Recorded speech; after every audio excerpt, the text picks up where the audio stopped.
बच्चों में नाक से ब्लड का आना, जिसको नक्सीर और हमारी ज़ुबानों से एपिस्टेक्सिस कहा जाता है। ऐसे फ्रंट से दबाने से ब्लड नहीं रुकता, तो इसको ऐसे दबाना चाहिए कि इसको 2 फिंगर्स मेथड कहते हैं। Info for patient। जी अस्सलाम वालेकुम जी, मेरा नाम प्रोफेसर डॉक्टर इमरान सईद है। मैं बच्चों के नाक कान गले का स्पेशलिस्ट हूँ। As HOD head of department बच्चों के नाक कान गले का चिल्ड्रन हॉस्पिटल, जो कि university of child health sciences के साथ एसोसिएटेड है लाहौर में, मैं उसका एज हेड ऑफ डिपार्टमेंट और प्रोफेसर काम करता हूँ। तो आज हम बात करते हैं नाक से खून के आने के बारे में, जो कि बच्चों में बहुत कॉमन है, जो कि नक्सीर के तौर पे, अलामत के तौर पे पेरेंट्स जिसके बारे में बहुत ज़्यादा परेशान रहते हैं। तो ये कॉमन फिनोमेना है बच्चों में नाक से ब्लड का आना, जिसको नक्सीर और हमारी ज़ुबानों से एपिस्टेक्सिस कहा जाता है। तो ये चूँकि कॉमन सा मसला है जो बच्चों में हो जाता है, ख़ास तौर पे गर्मियों में और सर्दियों में, दोनों पे होता है। गर्मियों में निस्बतन इसका होना ज़्यादा हो जाता है।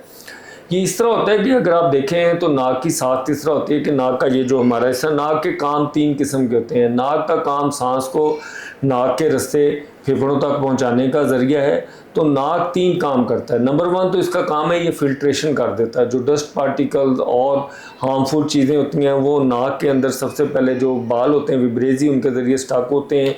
फिर जो इसके अंदर झिल्लियाँ होती हैं और रतूबतें होती हैं वो उनको ट्रैप कर लेती हैं, जिसके ज़रिए से नाक जो है ये फ़िल्टर करके अंदर भेज देता है। दूसरा काम नाक का जो होता है वो जो हवा है उसको वार्म करना होता है, थोड़ा सा इसको वो गर्म कर देता है, और यानी एयर कंडीशनिंग का काम। और तीसरा इस हवा को जो अंदर जाती है मॉइस्ट कर देता है। तो चूँकि जब भी गर्म या सर्द हवा ज़्यादा आती है तो वो नाक के इन हिस्से के, जिसे हम नेज़ल वेस्टिब्यूल ये वाले हिस्से में चली जाती है। तो यहाँ पे जो सिक्रीशंस होती हैं वो ड्राई हो जाती हैं और यहाँ पे क्रस्ट बन जाते हैं, जिन्हें छिलके कहा जाता है। तो ये जो एरिया जो मैं अंदर से अगर मैं ये उंगली डाल के बता सकता हूँ और बाहर से ये हिस्सा, इसको हम लिटल्स एरिया या कैजल बाक्स एरिया कहते हैं। कैजल बाक्स और लिटल एरिया में ये है कि अल्लाह ताला ने 4 खून की नालियाँ, जो एक आँख की तरफ से, एक ये चीक की तरफ से, एक नीचे से और एक पीछे से आती है, मिल के एक गुच्छा बनाती हैं जो कि वार्म कर देता है इस एरिया को। तो जो नाक से सांस आती है वो वार्म होकर अंदर जाती है। तो ये एरिया में जब सिक्रीशन एक्सेसिव हो जाए, जो इन्फेक्शन की वजह से, एलर्जी की वजह से या मौसम की वजह से हो सकती हैं, तो ये सिक्रीशन ड्राई अप होकर अंदर स्केल छिलके बना देती हैं। और ये छिलके जब उतरते हैं रब करने से एलर्जी वाले बच्चों में या वैसे, तो फिर ये जगह एरिया रॉ हो जाती है और जहाँ से सीपेज ऑफ ब्लड होती है, जिसे हम एपिस्टेक्सिस कहते हैं। तो ये एपिस्टेक्सिस जब बच्चों में होती है तो ये चूँकि यहाँ पे 4 खून की नालियाँ मिल रही हैं तो एनास्टमोसिस होता है।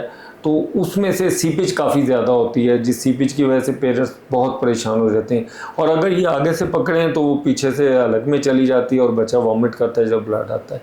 तो ये बहुत ही बच्चों के लिए ब्लड का आना किसी भी पेरेंट्स के लिए बड़ा अलार्मिंग होता है और वो इससे बहुत ज़्यादा परेशान हो जाते हैं। तो इसकी वजह का पता होना, जो कि ज़्यादातर बच्चों में एक्सेसिव सिक्रीशन, एलर्जी और इन्फेक्शन के बाद होता है, तो इसे पोस्ट राइनाइटिस एपिस्टेक्सिस या पोस्ट एलर्जिक एपिस्टेक्सिस कहा जाता है। तो इसमें क्या करने की ज़रूरत होती है? पहले सबसे तो ये होता है कि थंब और इंडेक्स फिंगर से ऊपर से ला के चीक्स के साथ इसको दबा लेना चाहिए। ऐसे फ्रंट से दबाने से ब्लड नहीं रुकता, तो इसको ऐसे दबाना चाहिए। चूँकि ये सारा ब्लड अगर आगे से हम रोकेंगे और पीछे से ये और ऊपर से नाक के अंदर हलक में जाएगा, तो प्रॉपर तरीका ये है कि इसको 2 फिंगर्स मेथड कहते हैं, इसे ब्लॉक कर देना चाहिए 3 मिनट तक, जो कि अमूमन 3 से 8 मिनट ब्लीडिंग टाइम होता है। तो 3 मिनट के अंदर ब्लड अमूमन रुक जाता है। तो घबराने की बजाय ये आपको करना चाहिए। दूसरी चीज़ इसमें ये होती है कि जब ब्लड रुक जाए तो किसी मुस्तनद मालिश से चेक करवाना चाहिए, वो देखे कि इसकी रीज़निंग क्या है।